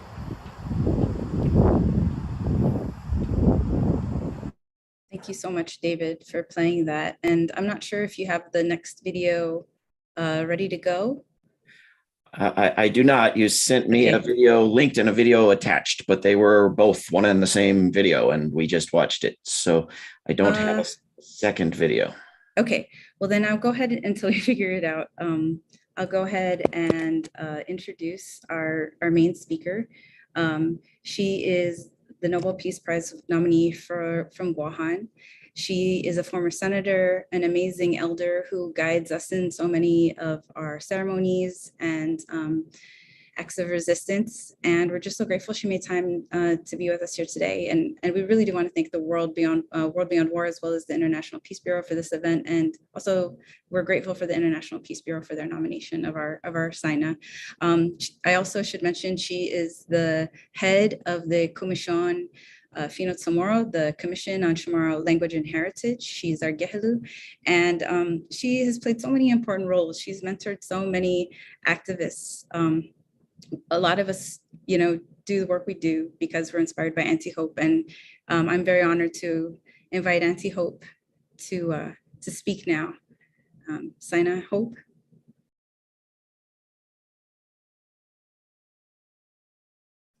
Sorry, Sina, we just need you to unmute, Sina. Dispensa Anege. Buenas. Half a day. Okay. Half a day Toru Hamzu. I am Hope Cristobal, and I'm really honored to stand in solidarity with you all for peace and genuine security. I joined this call for global disarmament, nonviolent cooperation, and an end to nuclear devastation. Here in our home island of Guam, we see the rising tensions for global domination and war preparations unfolding in the pivot to the Pacific. We are fraught with the enduring nuclearization in the Pacific and legacy of violent environmental racism, erasure, displacement from nuclear testing. We know the clear connections between colonization, militarization, capitalism, genocide, white supremacy, and racial violence. As islanders, we understand the limitations of our lands and waters and the unforgiving climate crisis. Increased militarization, war, and environmental degradation exacerbate this threat. Sadly, Guam is the example of the hard lessons of colonization in Micronesia. These struggles make us feel as if war has never actually left our islands. We may feel restless and desperate as empire tests the bounds of our dignity, our identities, and Mother Earth. Yet we are bound as people, not in trauma alone, but in our resilience and our eager anticipation for peace in our homelands. We know that war is not the way, so we continue our unwavering commitment for future generations and for the earth, reflected in the vast expanse of our languages, our lifeways, our stories, songs, our prayers, and our pleas, and in our actions and work toward peace. I often wonder, how is this possible that we continue to rise from such despair? When empire exhausts us and beats us down, when all our resources are spent on our survival, how are we able to maintain such resilience and commitment toward our true sovereignty? For if colonization and militarization were to evaporate, we would see the ends to poverty, hunger, environmental destruction, the exploitation of people and planet, and a halt to climate change. With the end of such violent oppression, we could realize our most magnificent dreams and finally be able to truly cultivate our indigenous brilliance. Guam and the rest of Micronesia are obviously chosen sites of oppression and empire because we are far away enough from mainstream America and away from benign ignorance that buys into the myth that war paves the path to freedom. We remain steadfast here in our homes to protect and defend what is sacred every day. We always hope to appeal to the humanity of our colonizers, to make them see something of us in themselves, to know the realities of a colonized people. We wish for them to see things from our point of view so that they can perhaps join us in our effort to maintain our rights as Indigenous people. It is too easy for them to feel that they can destroy, but they have no right. They must come to understand the hurt and the pining to return to our lands and the grief and the deep loss we all carry. We truly wish to leave the world a better place in more ways than one, not just of luxuries or material things. Our heritage, freedom, and peace should never be counted as luxuries. We desire to deconstruct and eradicate the economics of apathy, the logic of fear, and the demand for domination and control that keep us from liberation. We will advance in our purpose and vision with dignity. Our genealogies are tied with the land. For decades, we have confronted the many human and indigenous rights violations, the cultural erosion, and ancestral desecrations. We have worked tirelessly to expose innumerable injustices and inform of contaminations from toxic, hazardous waste. Our quest for sovereignty reaches well over a century, as the US confounded the issue of universal rights of individuals with the special rights of indigenous peoples, pushed to the brink of extinction. From 17th century Jesuit accounts, we recognize our indigenous values of compassion and mercy. In times of battle, warring groups would pause to take care of the wounded, and if they felt that there was a need to continue, no need to continue, they would retreat. We must continue to embody such empathy, kindness, and care in these increasing volatile times.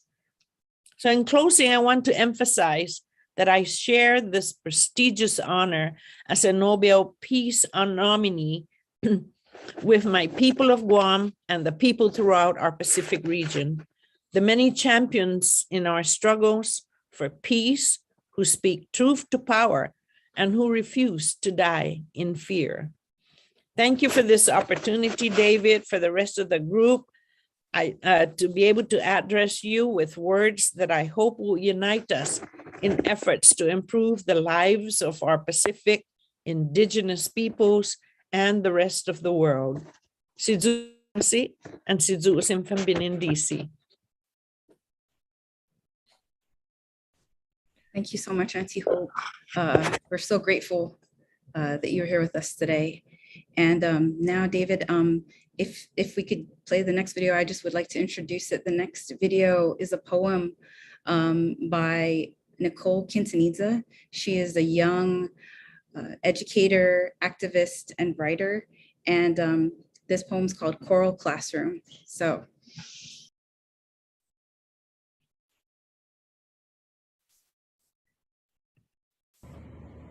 As a teacher, I often look out into an ocean of faces. On days when the tide is low, I can see hands rise like coral clusters, jutting out of the water, hesitant and scarce, as if afraid to be scorched by the sun's rays, as if the sun had not already raised the temperature in their ecosystem. How are they to thrive in these conditions? When they have been conditioned to calcify themselves into a 2x3 desk, notions of what nation they belong to coat their minds like a thick layer of sediment, suffocating the knowledge that they are more than an American possession. In my classroom, I want ideas to swim like fish about what they wish this island could become, open their eyes to what it means to decolonize, imagine a future unpolluted by foreign power, where the plastic bags and soda cans of colonization can no longer cause contamination in their waters. I want ideas to ebb and flow like waves, from paper to plans to progress. There is no progress without them. There is no Guahan without them. Their voices will be heard for generations. They are the makers of nations, the caretakers of this island's past and present and future. They are this island's protectors. These students hold all the power together. They will build a community, defend our people against tsunamis that threaten our democracy, grow into a reef of leaders and dreamers, determine a future they see for themselves that tells the world that Guahan is here to stay. They will surround this island vast and unyielding, and it is our job to ensure our corals are thriving.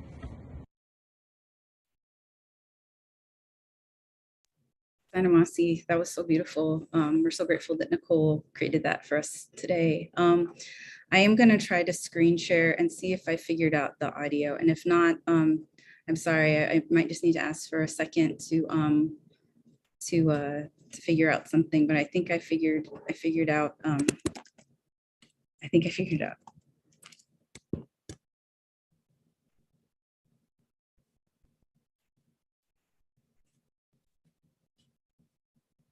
Okay, maybe I didn't. Okay.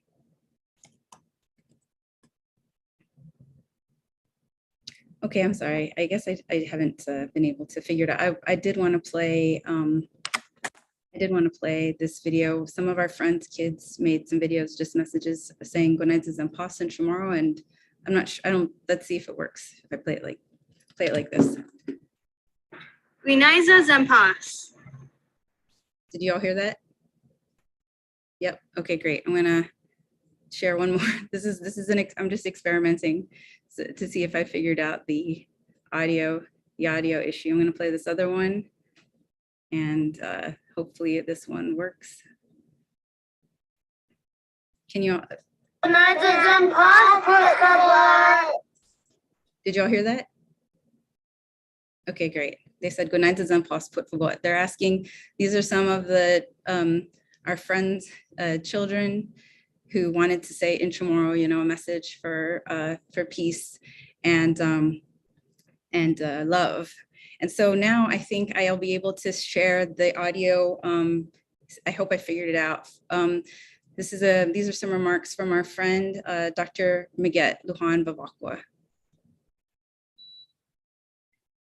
Hafade. Ilan Husi Michael Lujan Bavacqua. My name is Michael Lujan Bavacqua. I come from the Cabeza and Bitut families from. I'm sorry, can you all hear this? If I can continue? Okay, great, excellent. Guam. I am the curator at the Guam Museum. I'm the co-chair for the group Independent Guahan, a member of the Guam Commission on Decolonization.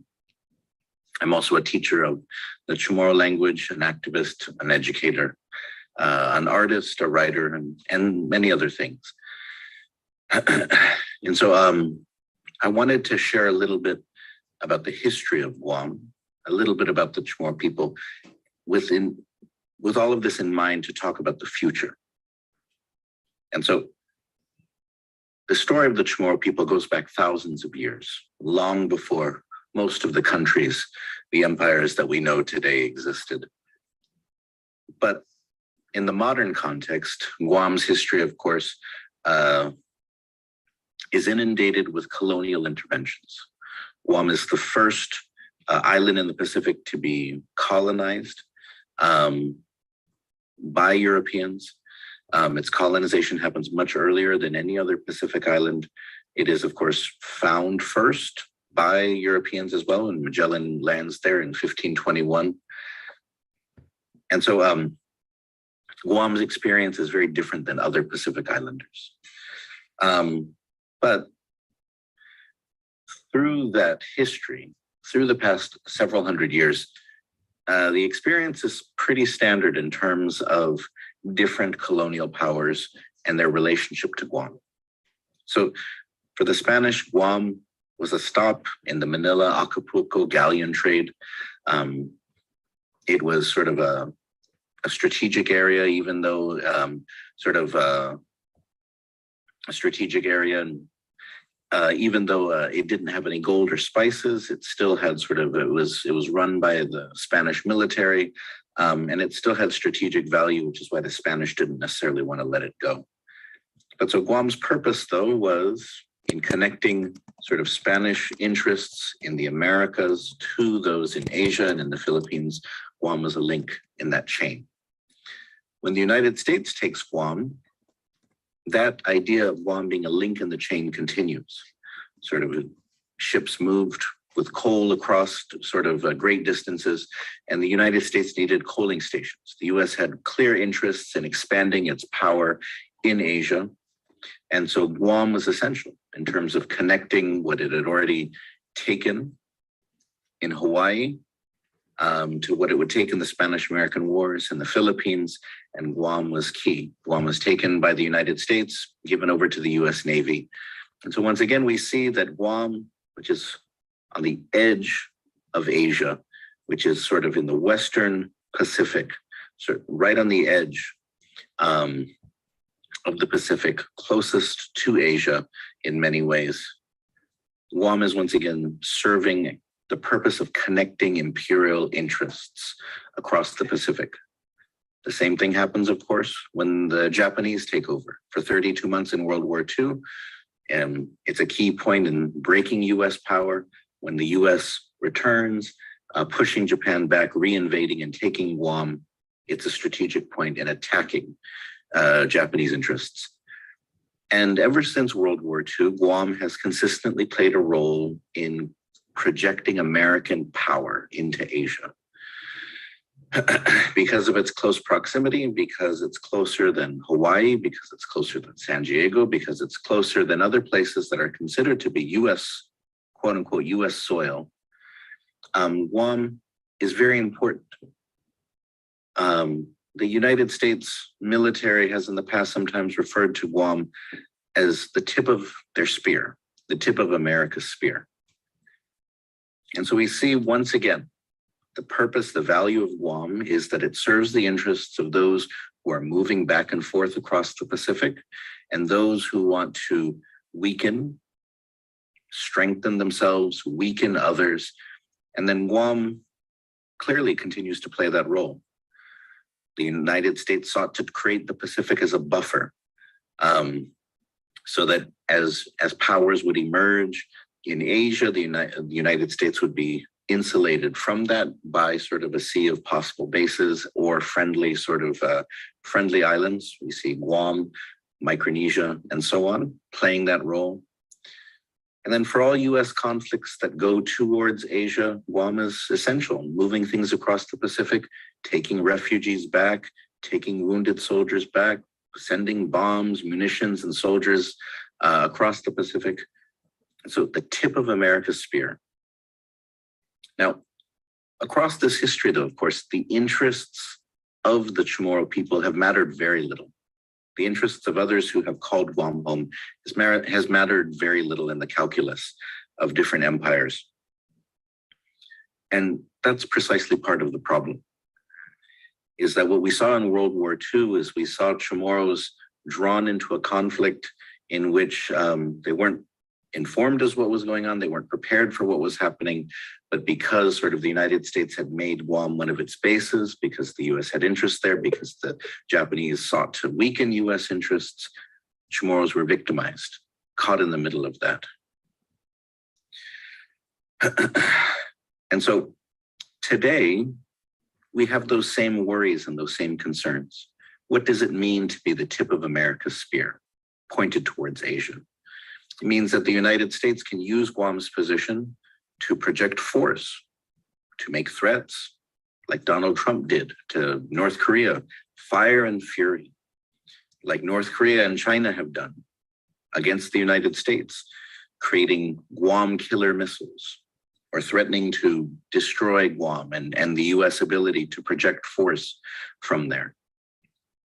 And so we see the people here caught in the middle once again. And although Guam has been a territory of the United States for more than a century, in times of conflict or potential conflict like this is when we know that our political position is precarious. We're not a part of the United States. We are apart from the United States. We are something that the United States legally owns. And that doesn't sit well, especially when you wonder if the president of the United States, if generals, if admirals talk about defending America, you have to wonder, do they mean that they're defending Guam too, or do they mean that Guam is the tip of their spear, that they will use Guam to defend the United States? The tip of the spear is the first thing to get bloody. The tip of the spear can be broken and left on the battlefield while the warrior can escape. And so that idea of us being the tip of the spear, it creates an incredible amount of anxiety. That idea of being weaponized, your entire existence connected to the United States is determined primarily by your strategic military value. And so okay, so we're actually going to close Dr. Bavakwa's remarks there, and take it over, turn it back over to our Menyetlu in Hawaii for closing us. But I just wanted to thank all the folks who contributed for representing Guahan today. Of course, Arsina, Auntie Hope Cristobal, Dr. Maget Lujan Bavakwa, Nicole Quintaniza, who delivered that amazing poem, Jeremy Cepeda and Dakota Camacho, who gave that amazing chant, Menaka de Oro, who spoke earlier, and also our friends, Jessica Nangauta, whose children sent that message of love and peace, and also Nicole Delau Duenas. We want to thank them and their children for sending those messages to you all today. And so now we extend our solidarity to all of you. We're here with you to fight for peace. And now I'd like to turn over to Mikey and all the amazing folks in Hawaii. Sainamasi, everybody. Aloha mai kako. You have seen from Guahan to Okinawa, from Jeju to Aotearoa, to Australia, that the need to demilitarize is current in the Pacific and throughout the world. Stop the US occupation of all of these places. Stop the rise of militarism throughout the Pacific. We need a world that is about genuine security, a world that is focused on living things, on bringing back restoration, land back, on giving back our lands to indigenous peoples, on ways of healing our Aina and not destroying it, not resource extraction.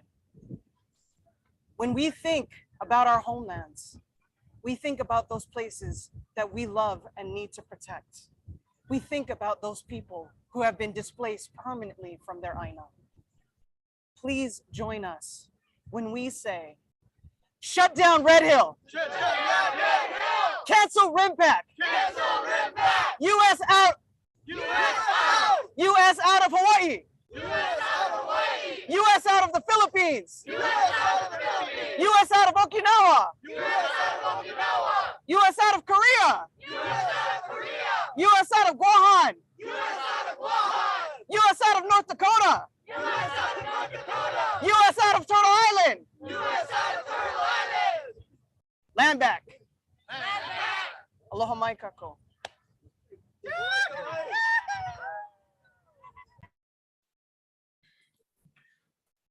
Wonderful job, everyone. We are halfway through a 24-hour peace wave moving westward around the world, having reached Guam and Hawaii. I'm going to be stopping and restarting the recording and the live stream, not the Zoom call. No need if you're on the Zoom call to go anywhere for the next 12 hours.